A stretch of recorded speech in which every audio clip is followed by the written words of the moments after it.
Qu'est-ce qui fait qu'une personne n'a pas confiance en elle? Par exemple, quelqu'un qui aurait une voix magnifique, mais un trac tellement énorme qu'elle serait incapable de chanter, même devant un public restreint, par exemple sa famille. Qu'est-ce qui fait que vous stressez avant un examen ou que vous n'osez pas aborder cette personne? Est-ce que vous êtes vraiment quelqu'un qui n'est pas capable?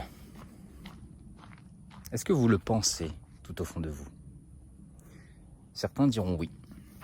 Et dans des moments de grande fatigue, par exemple parce qu'ils n'ont pas très bien dormi, ou parce qu'il y a des choses désagréables qui se passent dans leur vie, que ça se passe assez mal, ils vous diront « Je suis un raté. Je suis une loseuse. Je n'arrive à rien. Dès que j'entreprends quelque chose, je ne le termine pas. Je procrastine. Je ne suis pas fiable. » Ils ont un discours terrible. Ça n'a rien à voir avec le monde, mais tout à voir avec notre perception. Qu'est-ce que c'est que la perception? C'est le dialogue intérieur que nous avons. Toutes ces pensées néfastes qui débordent en émotions, c'est-à-dire qui vont dans le corps sous forme de frustration, de tristesse, de colère. Quand on manque de confiance en soi et qu'on se met effectivement dans des situations où on n'arrive à rien, on est frustré, on est en colère contre soi. On est triste. On se met dans tous nos états. Et pourtant, la vérité, elle est simple et crue, c'est que nous n'avons pas confiance en nous parce que nous ne voulons pas. Parce que nous avons développé une perception, un mélodrame, et nous nous accrochons à ces pensées, à cette perception.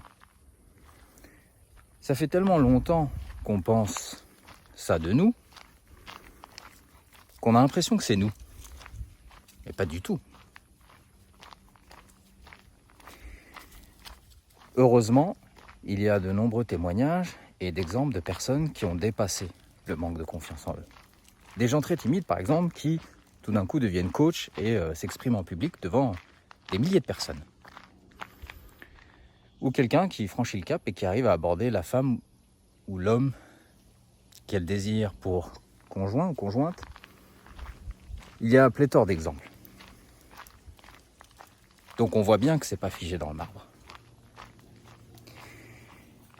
Qu'est-ce qui fait qu'une personne qui manque de confiance en elle reste dans ce manque-là de confiance? Eh bien tout simplement parce que le mélodrame est quelque chose de connu, une routine qui, même si elle est inconfortable, rassure quelque part. Et tant que la souffrance ne sera pas assez grande, la personne ne va pas passer le cap. Vous avez des gens qui peuvent vous aider, des psychologues, des coachs, ou même un proche, qui peuvent vous donner confiance, qui peuvent vous accompagner, des mentors.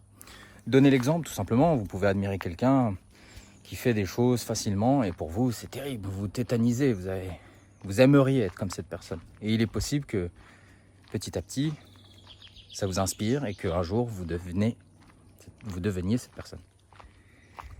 Mais, fondamentalement, vous allez passer le cap parce que vous le voulez. Je sais que ça ne fait pas forcément plaisir à entendre. La vérité ne fait pas toujours plaisir parce qu'elle arrive dans un moment de notre vie où on n'a pas envie de l'entendre. C'est ce qui est bien avec les vidéos YouTube, c'est qu'on ne sait pas à quel moment cette vidéo va arriver dans la vie de quelqu'un et quel va être ce quelqu'un. Et donc forcément, il peut y avoir des personnes qui se sentent attaquées dans leur identité. Parce qu'elles ont tellement passé de temps et mis d'efforts à se présenter comme quelqu'un qui n'a pas confiance en elles, que ça les embête, qu'on dise que ça dépend d'eux, puisqu'ils ont passé leur temps à dire l'inverse. Et de manière générale, c'est une affaire d'ego, d'identité. Nous créons tous un personnage avec une identité plus ou moins forte que nous voulons défendre. Parce que nous avons créé notre vie comme ça, autour de cette identité. Le but de cette vidéo,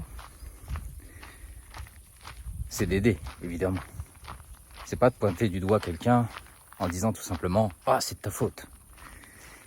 Si c'était si facile, tout le monde le ferait. Et pourtant, c'est peut-être plus simple que ce qu'on croit. Dites-moi en commentaire ce qui vous terrifie, là où se cristallise le manque de confiance en vous. Et c'est un premier pas.